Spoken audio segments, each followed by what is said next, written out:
This is the Show Up Show, helping coaches, service providers, leaders, and entrepreneurs to master showing up to build their brand, authority, and grow their business.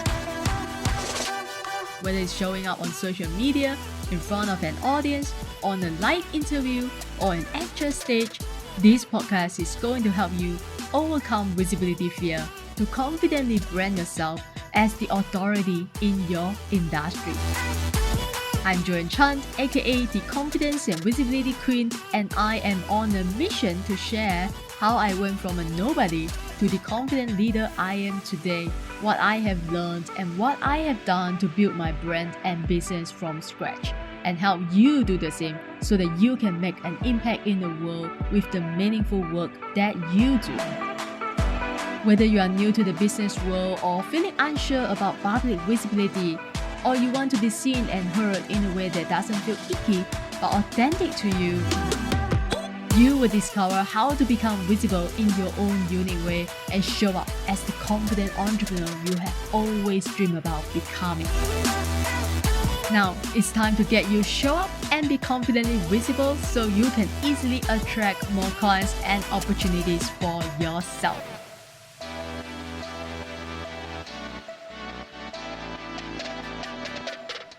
Joining us today is the founder of Elite CEOs, who has generated over $70 million in the online coaching world.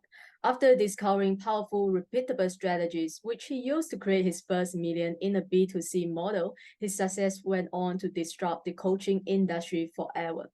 Upon request, he began business coaching others on the same strategies and paving the way for simplicity in a traditionally complex online arena.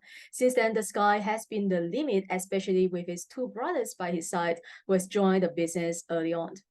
He's now on a mission to turn as many online coaches as possible into millionaires.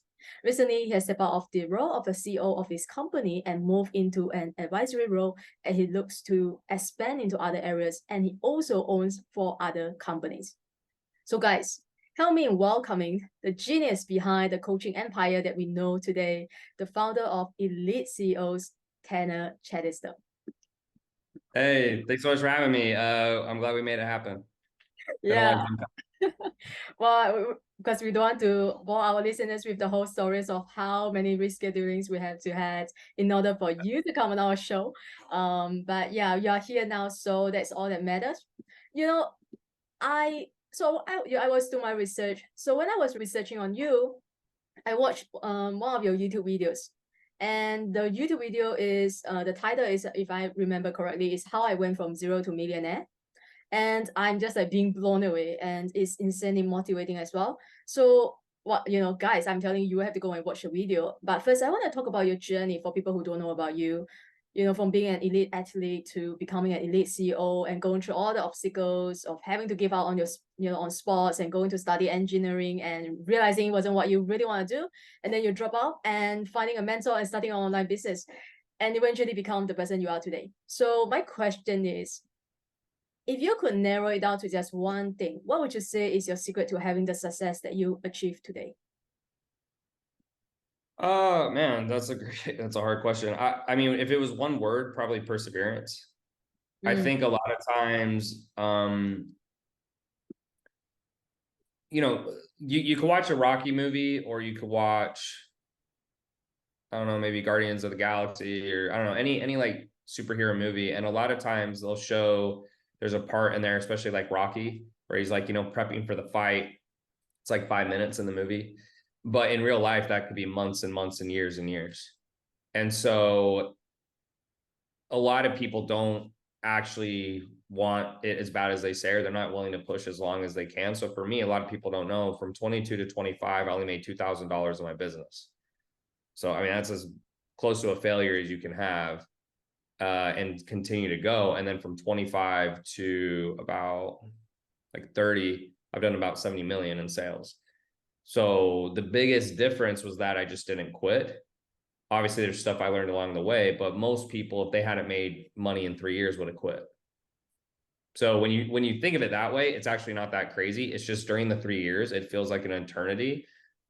But that's just what it takes sometimes. Because if you don't quit and you have common sense and you don't have a mental disability, like an actual mental disability, you're able to go, oh, like that didn't work. Don't do that again. That didn't work. Don't do that again. And yeah, you don't want to go through 20 different iterations, but if you don't quit, eventually something has to work. Right. So I think that would be the biggest thing. There's a lot of things I could say, but I think persistence would be number one. Well, I love that. And there's so many questions, now that in my head, like there's so many, because a lot of my audience, they're also like coaches and entrepreneurs. How would you tell someone who has tried starting online business, hire a business coach, hire a marketing coach, build all these funnels, done all these marketings, create all these social media contents, and they kind of like try everything, I would say, and quote unquote everything, and still not getting the results, still not getting any results, or it's not getting anywhere, and they are about to give up. They have done the first 3 years. This is what they have been doing for the first 3 years, and they are still not getting anywhere. And because you just mentioned that you've been through the same, or not similar journey, and it was one of the pivotal moments of your life. And it's really insane to not think about giving up. It's like, maybe it's just not for me, maybe I'm just not, an entrepreneurial material in that sense. So what advice would you give to someone, or what could that person really do in that moment to change and to turn things around? Well, I think first thing is they need to be self-aware. Some people shouldn't be entrepreneurs. It sounds great on paper, but it's like having a six-pack. Everyone wants a six-pack. Very few people are willing to do what it takes to get it. So I think the first thing is they need to be very self-aware if being an entrepreneur is what they want to do. It can be very lonely at times. It's very difficult. People are looking for you to be the leader. You're always looking after other people. Not as many people are looking after you. You're going to have lots of highs and lows. Your life will not be quite as consistent typically. So that would be the first thing. The second thing, for me, the way I got through it is I just had a massive fear of failing. I just had this deep insecurity that I wasn't good enough to do it. And I think they say that the most successful people have a very deep insecurity of not being good enough, but they also have the confidence that they can do it. And so for me, because I had been a Division I athlete and gotten A's in school, I knew, I was like, I can do this. I just haven't figured it out yet. And then I had a deep insecurity of not being good enough, or having to, let my family be like, I told you so. And then so those are the first two things. And if you don't have that, it's very tough to keep going. I'll just be honest, because there were a lot of nights where I did want to quit, but I just wouldn't allow myself because I was more afraid of the other option. Right. And then I think the other part was I had one mentor that I could go to that would consistently give me encouragement. You don't need a huge friend group, but I do think you need one person that when things are low, they'll encourage you to keep going, because if you don't have anyone, the odds are stacked against you. And then usually your family and your friends, they don't think you can do it. And then if no one's giving you encouragement, it just gets harder from there. So hopefully that makes sense, but those would be the top three things I'd probably tell someone to look at. So first is like, they need to be aware, and do they have that drive? Because that drive I don't know if it can be made or not, but it was just inside me. And then third was just having someone I could talk to. Well, maybe what is one question that we can ask ourselves to find out whether or not we are ready, or we are, I would say maybe we have the mindset of ability to become an entrepreneur, successful entrepreneur. Like, maybe what are some of the questions that we can ask ourselves, like, to really find out whether or not we can do that? I mean, I think you could do anything if you're willing to put in the work. I just think you got to decide what brings you happiness and joy. For me personally, I think my mission in life is to help others and push myself as far as I can go. So you'll see in a lot of aspects of my life, I really enjoy fitness. I like pushing my body. I enjoy coaching, because like getting coached by people, because it pushes me mentally. And then I enjoy business because it pushes you in all areas, as a person, as a thinker, as a visionary. So I enjoy that, right? If you don't enjoy those things and you just want to get a paycheck and spend a ton of time with your family or whatever, not that that's bad. I think you should spend a ton of time with your family. But if that like is a bigger priority for you than maybe your personal growth, you should do that. For me, I just don't feel my best when I'm not always growing. And so the best way you can grow really is you push yourself in all areas. You push yourself in fitness, in life, in relationships, in business. So it makes sense that I'm a business owner, because if I was to work inside someone else's company, I don't think I could get pushed in the same way. Maybe I could if it was big enough, or I don't know, maybe if I ran Google or something. But I think there's a lot of stuff you can learn as the leader, as the number one, that you can't as a number two or a number three or, you know, number 100. So what do you think is the number one challenge that most online coaches, entrepreneurs face in today's world? Because things might have changed, you know, when you first started, and things, you know, changed a lot over the last many years. I just think most are not very good at sales. Right. They're just not good at sales. And because they're not good at sales, they say business is hard. You know, I spent a lot of time coaching and training sales teams and organizations and listening to people's calls, and most are just not that good. They're not very persuasive. They also forget that the whole point of the call is to help people. And so when you're broke, it's very hard to detach from the money. When you've made a lot of money like I have, it's easier to detach. And so I can genuinely get on a call and not care at all, literally zero. And a lot of people can't do that. But the more you actually just get on the call to help, and you're not actually just trying to pitch, you're trying to help someone make a decision for themselves, that's when you can get really good. And there's only two ways to do it. You either get a lot of reps, or you have a lot of belief and conviction in what you sell. So most people, they don't put in enough time, right? I did door-to-door sales for 8 or 9 months, 6 days a week, 12 hours a day. So that made me pretty good. And then two is you have to believe in your product. So everything I've ever sold, I've done first myself. So I have very high conviction. I have very high experience. Makes me pretty good at sales. Most people don't have either. So they don't believe in what they're selling, and they don't have a lot of experience. Therefore, they're not good. And then they're not willing to get good, right? They think that it should just happen overnight. I think that's the biggest issue, because if you can sell, you'll stay in business. Most people go out of business because they can't sell. And that's like the biggest deficit I see typically. That is so true, 100%. A lot of people, they want to start a business, they want to become an entrepreneur, they want to become a coach. It's not so that they can sell. They don't like to sell anything, right? And especially, I would say, for coaches or service provider, it's very hard for us to sell, because we are not really selling a product. We are selling ourselves, because it's a service, right, that we offer. So when that person is struggling with confidence or low self-esteem, for example, he or she will struggle with selling, because basically I am the package, So that's my how I see it. So how would you tell someone, maybe with a coach, and they are passionate about coaching, maybe it's a fitness coach, and they are like passionate about helping the client to get fit, to get healthy, but not necessarily in selling the product?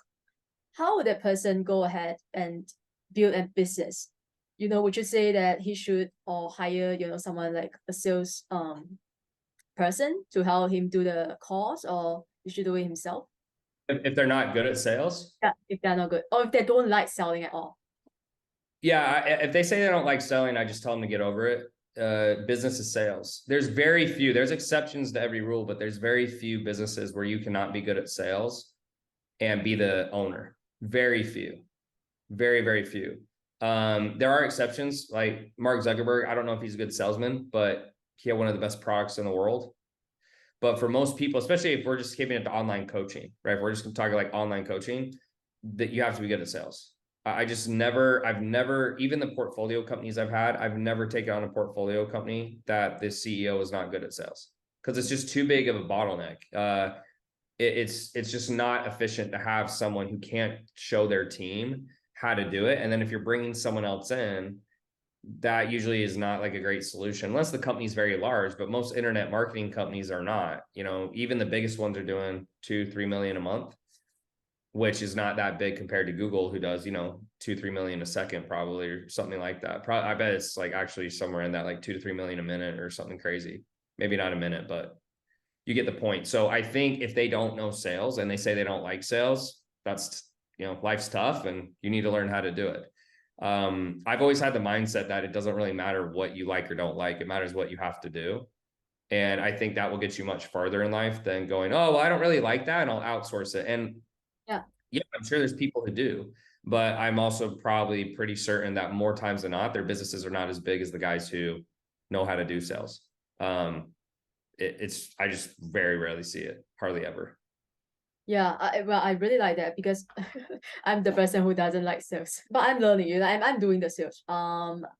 Okay, go back to your story and your journey. How did you finally figure it out, I would say, and start getting clients and, making it profitable? I mean, I just started, honestly, all I did is I did door-to-door sales, so I got really good at sales. And then someone told me that you could sell fitness programs online and I could charge a lot of money. A lot of money, at that time was $1,500. And I was selling it for 47. And I said, there's no way. And they're like, yeah. They're like, yeah, you could definitely do it. I said, okay. So I just started messaging people on my social medias and started getting a bunch of clients. And then once I saw that that worked, I started taking the money I got, the profits, and I started putting them into Facebook and Instagram ads. And then my business just scaled enormously. Because again, I like all I did is I took what was working organically and I did the same thing with paid traffic.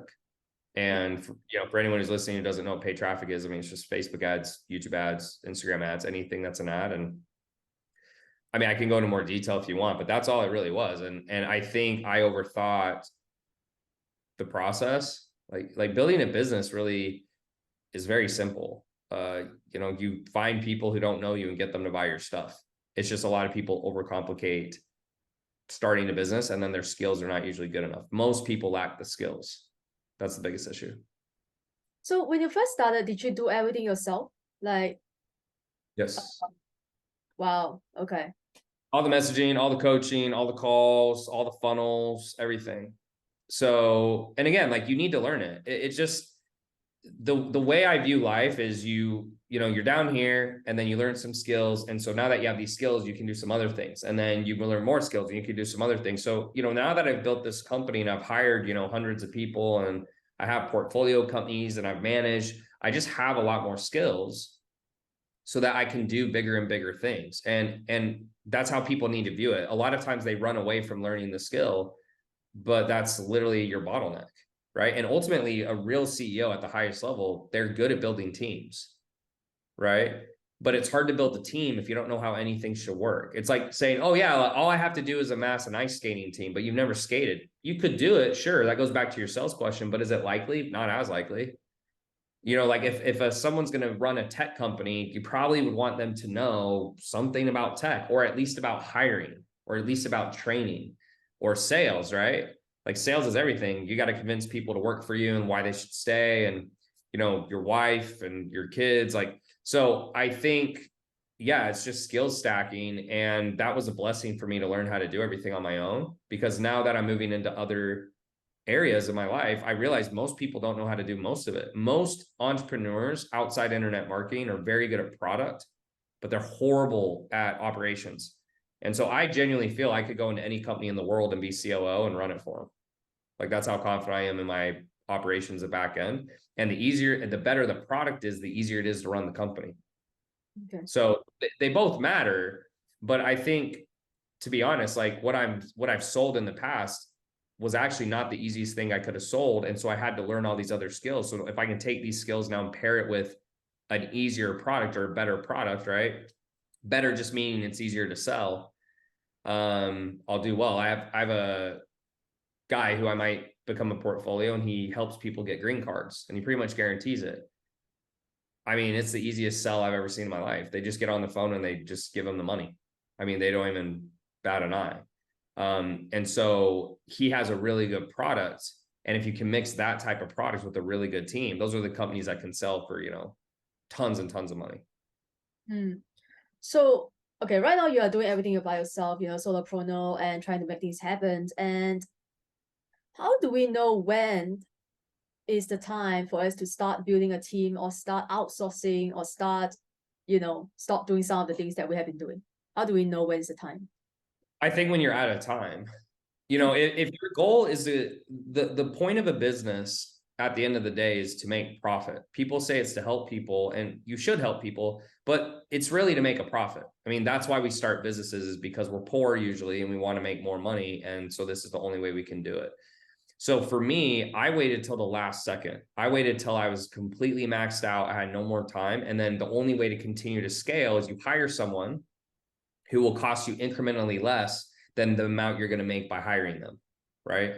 So for me, I was making probably 20, 30,000 a month before I hired a coach. And then the first, I hired the coach, spent all my time in sales and marketing. And then once I was maxed out on that, I hired a couple setters, right? So set sales calls, messaging, 15-minute conversations, etc. And then from there, I hired a sales rep. Those are my first 4 hires. And I think I only have 4 people on my staff, like up to 100K or something like that. And how big is your team today? We've been bigger in the past, so we've been as big as 100. We downsized slightly, and for various reasons I can get into if you'd like, but we have about 65 right now. So that's like, I would say smaller for me, feels a lot smaller. But at one point we had as high as 100. I think most of the time we were sitting around like 80-ish. And now right now we're at about 65. So now I want to talk about scaling, like whether it's scaling your business or scaling your team, because I know that you were able to scale like that really quickly. So what allowed you to scale so fast, such as for my research, doing 1 million in a year to doing $15 million in a year? Were the strategies the same, or you just spend more money on, paid traffic, ads, and grow your team? Or what did you do differently that, contributed to this growth? Like the biggest thing in terms of growth to start was just paid traffic.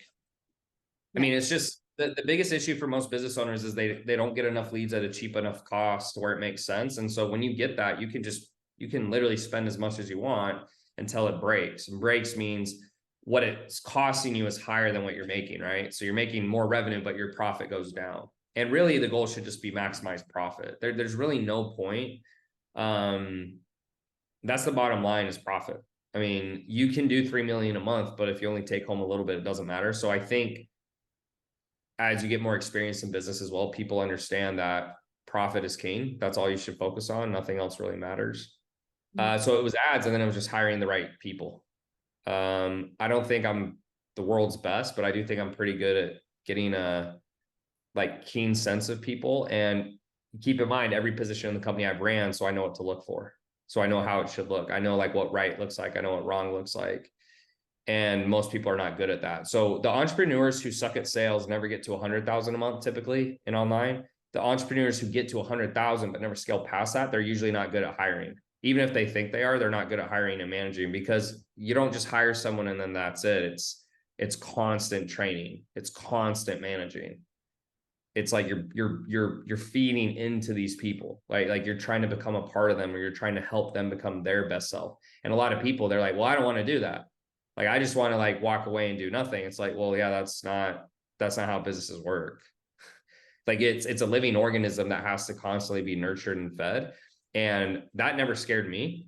I enjoy it. But some people, they build the business to kind of not have to do anything. And you can do that to a degree, but I think you just keep a business smaller if you want to do that. So you only have 4 people on your team instead of 65.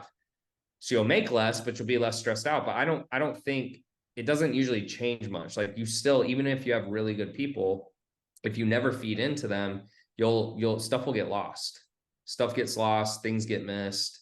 So yeah, hopefully I answered the question. Sorry, it's a little of a rant, but I'd say leads, and then just being good at hiring a team. And most people are not very good at hiring. They're definitely not good at managing. Like, they can hire someone, but they don't know how to tell them how to do their job. Right. Okay. Now I want to go back to something like a newbie's question.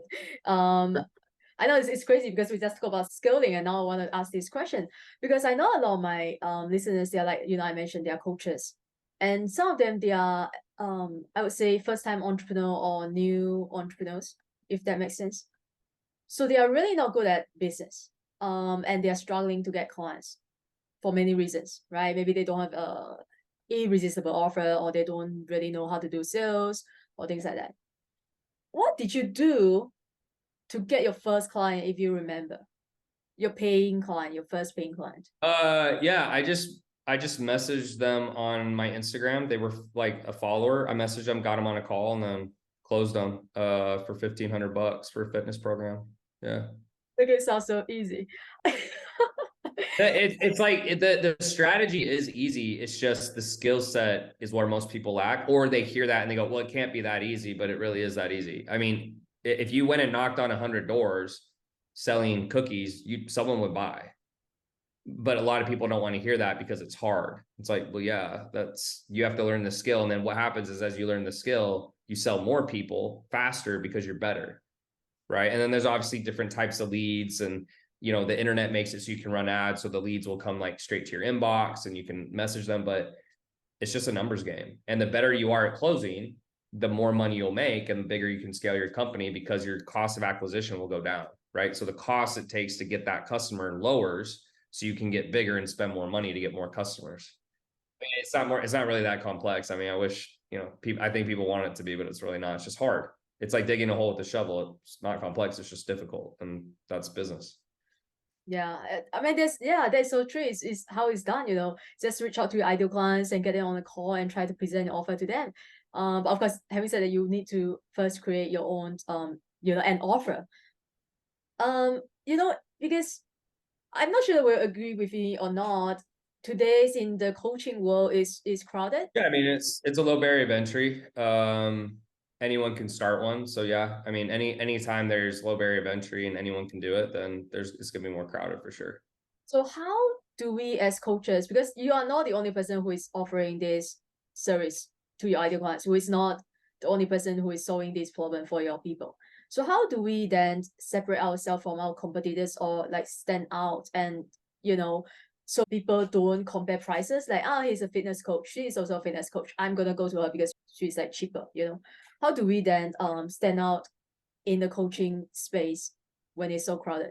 Yeah, I mean, you have to differentiate yourself. And like what most people do on sales calls, this is also why they're not good at sales, is they just list out what they're going to get.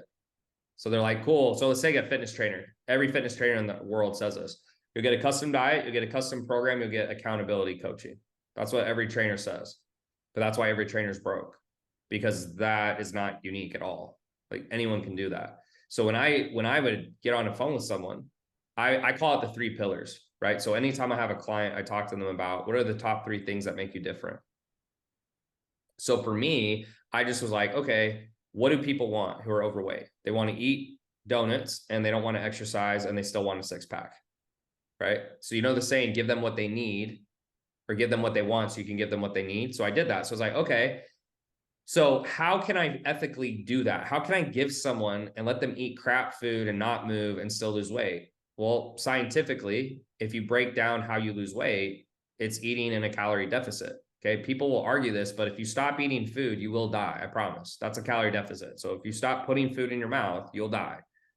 So people who are not losing weight, they're eating too much. So I said, okay, so calories is how you lose weight. So you can eat Snicker bars all day and still lose weight. The problem is just how many you can eat, and you're going to feel like crap. That's why people say to eat healthy, because when you eat healthy, you feel better, right? You have more energy, you'll live longer, like your body's got something to go off of. Right. But what I would do is, just getting to your question, is I'd say, I'll teach you how to eat whatever you want without sabotaging results. The without sabotaging results was the ethical part, right? So they have to stay within parameters, macros, right? Calories. I do the same thing for training. How to train however you want without sabotaging results. You can actually not train at all and still lose weight. That's a common misconception. Like, you don't have to move. You could sit in a chair, and I promise you, if you don't eat food for a year, you will die. That's why it's like, to me, it just never makes sense when people argue that. If you stop eating food, you'll lose weight. It's 100% fact. It's like, you'll die. So when I said, hey, you don't have to work out a lot, you can eat bad food as long as you stay in these guidelines. And then I walked them through the options. I said, you can hire a personal trainer at the gym, but they focus on training, which is 10% results, and not nutrition, which is 90. So that makes no sense. You could get Beachbody, but those programs are super, super rigorous, and they give the same program to everyone. So it's like, why would a 300-pound man get the same program as a 100-pound girl? And then you could hire me. And not only am I going to teach you all these things, but once you know how to do it, you'll never have to pay for another coach again. And that's why I cost $4,000. And that's why you're going to pay me $4,000. And they were like, oh, but the problem is just most people, they're good at what they do. They're horrible at sales. They're horrible at persuasion. They're horrible at marketing, and they don't want to learn how to get better. So, people say, what's the hardest thing you've ever done in your life? Was it building a $70 million company with 100 employees, or was it door-to-door sales? I said, oh, door-to-door sales, hands down. I would rather do this all over again than do door-to-door sales again. It was the hardest thing I've ever done in my life. But because I did that. Why is that? I mean, why is that? It's just mentally and physically taxing. It's just, you're out in the sun 8 hours a day. I was in Alabama in the summer. It's 100 degrees. You're sweating like crazy. You're knocking on people's doors. They don't like you. They don't want you there. I had guns pulled on me, knives pulled on me. You're in very high crime areas. I was selling security alarms. If you sold one deal a day, it was good. So you'd work all day to make $500, which, you know, for a lot of people is good, but it's like, I make, you know, I can sit in my chair and make millions now, you know, versus like what I did before. And emotionally, it's tough because when you're trying your hardest, like your absolute hardest, which most people never know what that feels like, but when you're actually trying your hardest and you're failing, it's very difficult to stomach. It's just mentally and emotionally draining. And you're talking to hundreds of people a day. So like how we're talking like right now, you know, our energy is higher, right? We're on a podcast, we're talking, like we have more energy, like we're making sure we're attentive. When you do that for a full day, every day, 6 days a week for 8 months, it's, I mean, it's like the energy expended is just astronomical, and it's just so difficult, and you're selling something they don't even want. So when I got back into fitness, I just was like, okay, so if I just sell them something they want and they actually want help, this is the easiest thing in the world for me, right? And I know some people it's not, but it's because they haven't put in the reps. Like you're not going to be good at sales if you don't put in the reps. That's not a crazy thought. Just like I'm not going to be good at dancing if I don't dance. But people expect when they start a business, it should just magically happen. That's just not how it goes. You see, talking about marketing, there are many marketing strategies out there, like teaching people how to attract clients. Like people will just come to you. You don't even have to do sales call. You don't have to do this, do that. You just maybe create content, or you start a podcast, for example, and people will just come to you and become clients.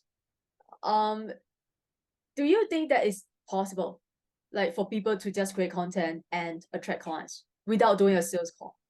Not at a high scale. I mean, there's anomalies. So do I know people who do that? Yeah. Are they an anomaly usually? Yeah. Like there's a guy who comes to mind when you say that. He's big, jacked, tatted, post Lamborghinis and girls, and he's got a massive following. It's like, yeah, he could probably do it. But for the average person listening to this who has no following and no skills, and it's also the level they want to win at. Like, so for me, if someone was like, well, I'm doing, 10,000 a month, that's amazing. Good job. Like, I'm very happy for you. But for me, that's not even a conversation I'm going to have, because that to me is just, well, okay, so you got 2 clients, like, so what? I'm thinking in millions, I'm thinking in billions, right? So if it's not a strategy that can scale, typically, that makes no sense to me, right? So, and again, so that's relative. Like if someone's on listening to this, they're like, hey, Tanner, I got 7 kids, I got a wife, and I want to make $5,000 a month. And, I got like 10,000 followers on Instagram. And I'm like, I don't want to take sales calls. I'm like, sure, you could try that and maybe it will work. But I think the level of scale is different we're talking about. And then also that's not the majority. So my job as a coach or a consultant is I try to tell people to do the things that guarantee results, not something that I hope works. And I think people who give advice to beginners to say, oh yeah, you don't have to do sales calls, you don't have to do this and that. Yeah, they're telling them what they want, but I don't think it's realistic for most of them, right? Like most of them can't pull that off.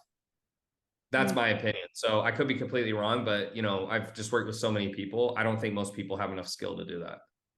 Right. They don't even have enough skill to do it over the phone. And selling over a phone is way easier because you have that personal connection and you can walk them through stuff. So yeah, it's about building the rapport and the relationship. So it's very interesting that you mentioned about I could teach you what I want to help you. Sorry, what was the word again? Like I want to help you. I could teach you something like that guarantees result. That's what you said earlier, right? Is it even possible for me to ask like what guarantees result? I mean effort. Because like when someone starts an online company, let's say Joe's a 1, Sally's a 5, John's a 10. You can't control that. So if John's better at XYZ thing, it is what it is. But what I say to someone is like, let's say we had a door-to-door competition and I knock on 100 doors and everyone else knocks on 100 doors. I'll probably win because I've done it before and I'm good at sales.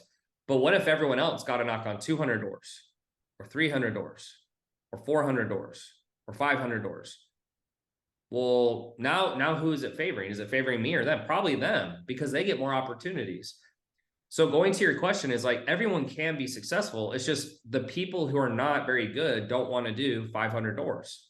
They think they should do as many as I do, but you're not good. And they just don't want to hear that.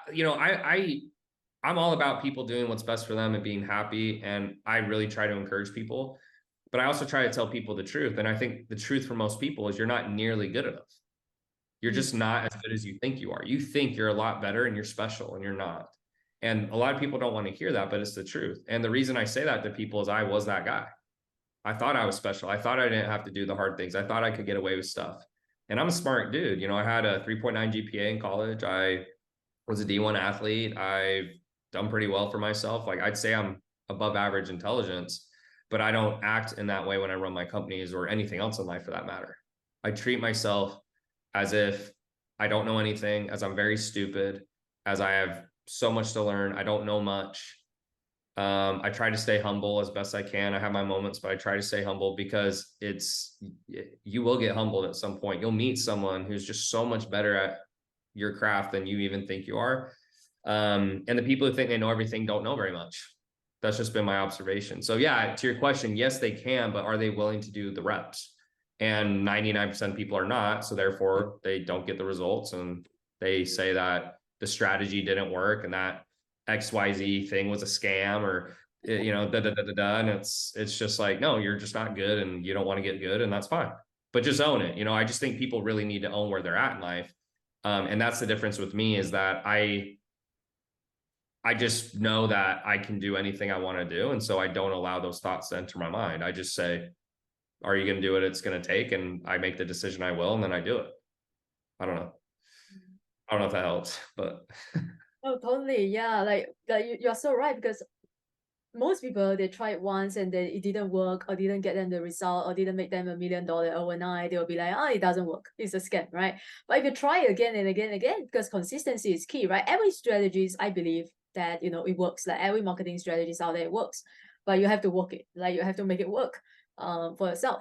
I know you are at the point of your in a stage of a life where you can do so many things, that you can afford to do everything you want in life, but what is it that something because I know you actually went back to your company, before we started this interview. Maybe share a bit about what you're doing right now. What are you trying to build? What is next for you with our listeners? Yeah, so I've kind of gone through that journey of a young guy who made money and started buying a bunch of stuff and doing a bunch of things, and a lot of that didn't bring me much fulfillment. I actually thought it'd bring me a lot more than it did. Started traveling the world, like we were talking about, last 6 months, and most of my realizations, I think it's the stuff we all know but we ignore. So really, for me, I feel my best when I'm in the pursuit of being my best self. Fitness, business, relationships, just trying to be the best I can be, and then just serving other people. And that may sound cliche, but all my happiest moments in my life, it's when I'm surrounded by family or friends and we're having a good time. And the rest of the time is when I'm working hard on my goals. And I think that's just how it should be for most people. When we die, no one's going to remember us. No one's going to really think about us, honestly, either. And so I've been spending a lot of my recent time figuring out, okay, so what do I want to do with my life, and what's important, and what gives me actual satisfaction and fulfillment. And when I feel my best, it's when I'm trying my best to be my best self, and then I'm thinking about others. And then the irony is, when you do that, you'll get all the things that society says will make you happy, which they don't, but you'll get all of those things. Because if you genuinely just try to serve people, people will see that, and then they want to give you money, and they want to follow you, and they want to, go behind you.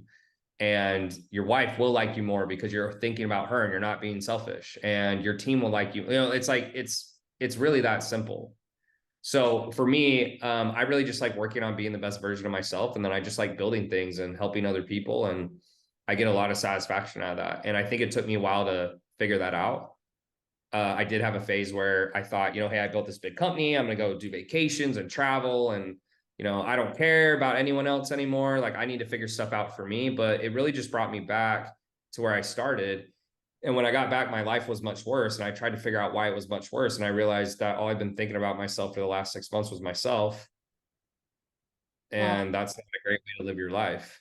And I'm not a very, I wouldn't even say I'm a very religious or spiritual person. I'm a little bit. I think I have a lot more. I think there's people much higher than me, but I think that's the actual answer to life is you'll feel your best when you're trying to be your best self and you're trying to serve others. So if you can constantly try to think, how can I serve this person? How can I help them?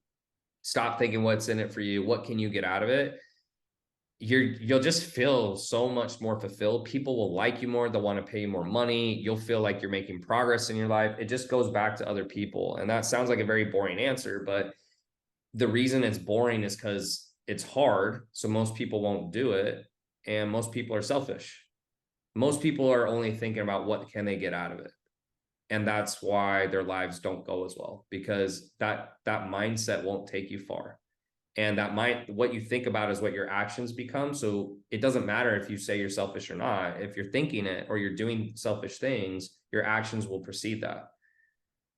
So anyways, sorry I'm giving these like very philosophical answers, but for most people, they're not going to make $70 million or anywhere near that. And so I've been able to reflect on a lot of things, and I've learned a lot of things, because when you don't have stuff, it's easy to think those things will make you happy. But once you have it all, and it doesn't, you really start to look inside and you really start to figure out or think about what is important. And I just think it comes down to when you're pursuing the best version of yourself and then you're trying to serve others, you'll live an A1 life. Like that will be the best version and the best life you could possibly live, because all your actions will come from that place.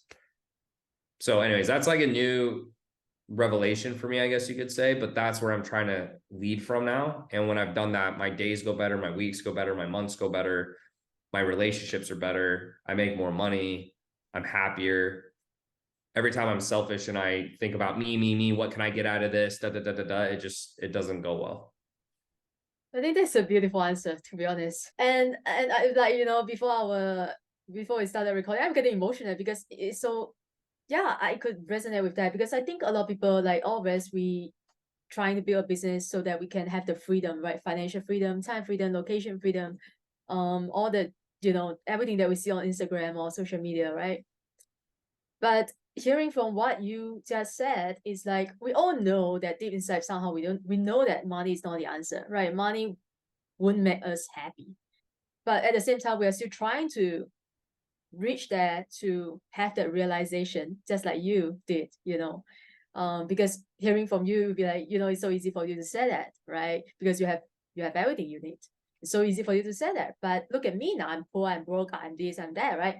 But we have to really like get to that point to have the realization, aha moment, that this is not bringing me fulfillment or happiness.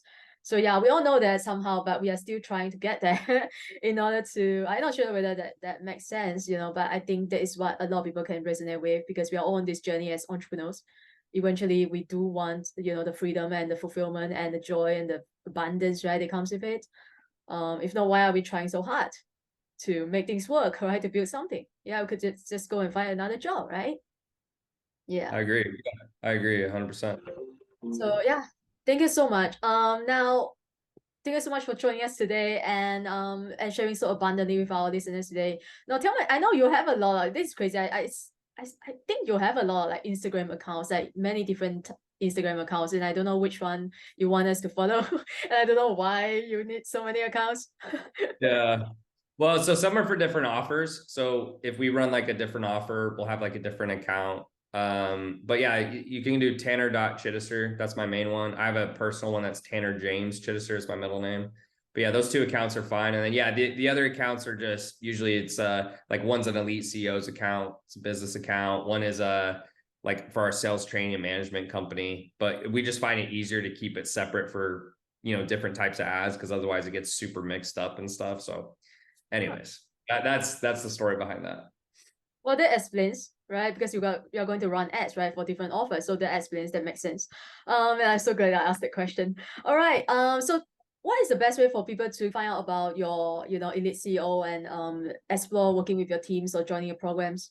Alicios.com is the main website. And then I'm also starting to launch new YouTube videos. They haven't launched yet, but by the time this podcast goes out, probably will, where people are coming to Miami and I do 2-hour sessions with them building their business. And we've already done, I think we've got like 6 that are being edited, and we have another 4 this weekend that are coming. So I think those are gonna be awesome videos because every person's a little different. They have a different business, they have different problems, and then we're gonna post the content. It's gonna be a YouTube video, and then it's like we'll take hours of content and try to make it like 15-20 minutes without skipping stuff. So I'm super excited for that, and I think people will get a lot out of that. So yeah, those 2 places will be top notch and definitely where I would go. Awesome. All right, guys, I hope you find today's episode extremely valuable and mind-blowing. And if you have any questions, please send us a message or leave a comment below if you're watching this on YouTube, and we'll get back to you.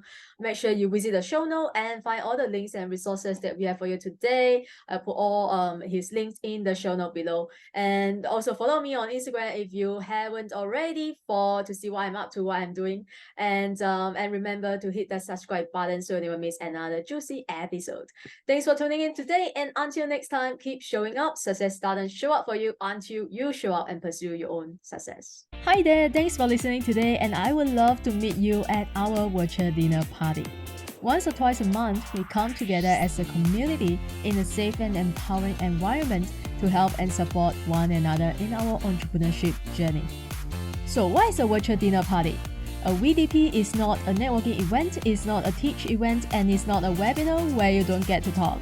I want you to imagine the VDP being a cross between a mastermind, speed dating, and a Tony Robbins event. And most importantly, there is nothing for sale. My goal for you in attending our VDP is to help you build real confidence, gain more visibility for yourself, and build a deeper connection within our community. What is the catch? There isn't one. If you're a coach, consultant, entrepreneur, or podcaster, come and join us for a truly unique and world-class experience. And there is a choice of dates and times for you to attend. To RSVP, just send me a DM on Facebook with the word VDP now.